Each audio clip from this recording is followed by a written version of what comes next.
Top Democrats are seizing on the new government intelligence analysis as proof of their claims that the war in Iraq has made the terror threat to America worse. And joining us now, Democratic Senator Chris Dodd of Connecticut. He's a presidential candidate. Senator, thanks for coming in. You think this is accurate? This national intelligence estimate that was released today, do you have confidence in it? Well, after the last few years, I'm a bit more skeptical than I'd like to be about these things for all the obvious reasons. Too many times the books were cooked. Information was manufactured to serve people's ideological point of view on this. But I accept the fact that here, that I'm not terribly surprised by it here, that Al-Qaeda is insurgent again. It's increasing its activities.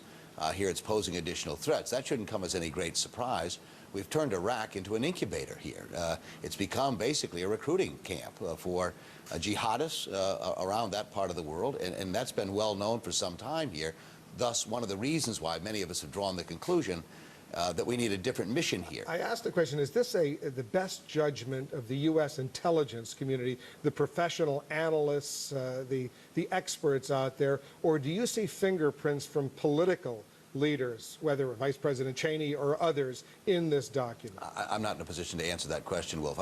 I listened to the interview you just had, and I'm satisfied that they're satisfied this is a pretty accurate description. And I have no reason to believe, based on other information we've received, when you're given all the information about what's happening in Iraq today, clearly our continued military presence there doesn't surprise me as increasing the activity of these elements here who are using our presence there as a way of recruiting people from throughout the region to join their efforts. Now, the President's Homeland Security Advisor, Fran Townsend, says you're flat wrong when you said in a statement that this NIE plainly shows that our continued involvement in Iraq is making us less secure at home and abroad. She is arguing, as is the Bush administration, that the U.S. involvement in Iraq is making us more secure because the United States is fighting al-Qaeda in Iraq and preventing them from having that sanctuary, that base there from which they could launch attacks against Americans. Well, that may be the only people left in America that believe that here. Everyone else who's looked at this situation, look what's going on in the United States Senate today. Put aside the different amendments that are being offered. There's a common denominator in all of them. And the common denominator, the policy has failed. Whether you're listening to Dick Lugar, or you're listening to Ken Salazar and Lamar Alexander, or you listen to Jack Reed and Carl Levin, almost every single amendment that's being offered differs in how they would deal with the problem, but the common denominator is the policy has failed. It's not do you have any doubt that there's an al-Qaeda operation in Iraq? No, of course not. So what should the U.S. be doing about that? Well, my view is you ought to start dealing with it as a problem there instead of pretending you're going to sort out a civil war in that country. And that they're trying to come up with an excuse for staying in Iraq militarily. I make my point again to you here. I think we're less secure, less safe, more vulnerable, and that's not my conclusion. That's the conclusion almost everyone else has reached. But how do you fight al-Qaeda in Iraq unless you have military forces that are going to go out there and crush it? You're going to have to fight al-Qaeda in more places than Iraq. This is, again, a stateless terrorist organization that is determined to do great damage to us here. The best way to deal with them is, of course, building those relationships internationally that will allow us to deal with them in Pakistan, where there's still most of them located, I think, in the mountains of western Pakistan here. And the assumption we're going to have to stay in Iraq because al-Qaeda is there. So what is your solution? If you were president of the United States, and you want to be president, what would you do to fight al-Qaeda in Iraq? Well, I'd start building the relationships around the world that are going to help you deal with it effectively. There's no one single country that's going to deal with an international terrorist organization. You need a lot more cooperation than we're getting. And you're not going to get it by just focusing on Iraq, continuing to have an expanding conflict there when all we're getting is more hardship, more danger, more difficulty, and we're more isolated and less secure today. That's the conclusion. And there never was going to be a military solution in Iraq. Every single person who's looked at that, from the Baker-Hamilton report to our military leaders, have said there's not a win or a loss militarily for us in Iraq. It's a civil war between Shias and Sunnis. They have the obligation to pull together.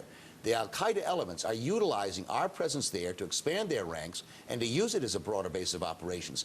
I'm not opposed to us all to dealing with al-Qaeda, but you don't deal with al-Qaeda by continuing your involvement in a civil war you can't win. Let's talk politics for a moment. What do you need to do to break out, to get into that top tier right now? Because all the polls suggesting you're not at the top tier right now. About an hour or two with you, Wolf, ought to do it, I think. You know, the polling data doesn't mean an awful lot. Anyone you've talked to who's gone through these processes in the past will tell you that polling number in July and the summer mean almost nothing. But it does translate into fundraising and to support we're doing staff. Very well on that. We have great ground operations and people working hard for us. And in Iowa, New Hampshire, and Nevada, and South Carolina. Why is you or Senator Biden, who've been in the Senate for decades, are well known on a lot of these issues, a wealth of experience, having trouble breaking through? But Senator Barack Obama, who's been in the Senate, for 3 years, all of a sudden he's raising tens of millions of dollars, and he's in the polls right at the top there. Well, no, it's not at the top either. And of course, we're getting a lot of good coverage back in the states where this is being conducted.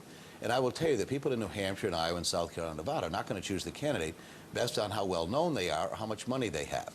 Those problems, if you're interested in money and notoriety, can be resolved fairly quickly. What people want to know, who's ready to do the job. And I see over and over again a growing interest in that. People are shopping more carefully here about who the nominee will be, and they want to know where you stand on these issues, what experience you bring to it. That's going to become more and more and more important. Remember, only 4 years ago, John Kerry was at 4% in the polls in mid-December and ended up winning the nomination. Gary Hart got 14% of the vote in Iowa some 20 years ago and ended up winning the New Hampshire primary. I'm stunned, frankly, that people who observe this process here have almost no memory about what's happened historically with people who have not necessarily done well in the polls, but end up doing better as people pay more attention to the race. I'll ask you a question I asked Bill Richardson yesterday. Would you rather be Vice President of the United States or Senator from Connecticut? I asked him if he'd rather be Vice President or Governor of New Mexico. Yeah. He said he'd rather be Governor of New Mexico. And I'd rather be the senator from Connecticut. So you don't want to be Vice President? No, not at all. That's not, if they came to you and offered you that job? I'm very happy where I am. That's the choice. But I think I'm going to do well in this presidential contest over the next 180 days. And I anticipate being the nominee. I don't know anybody who wants to be Vice President anymore. We'll see what happens. Senator, Dick thanks. Cheney's ruined the job. Thanks for coming in.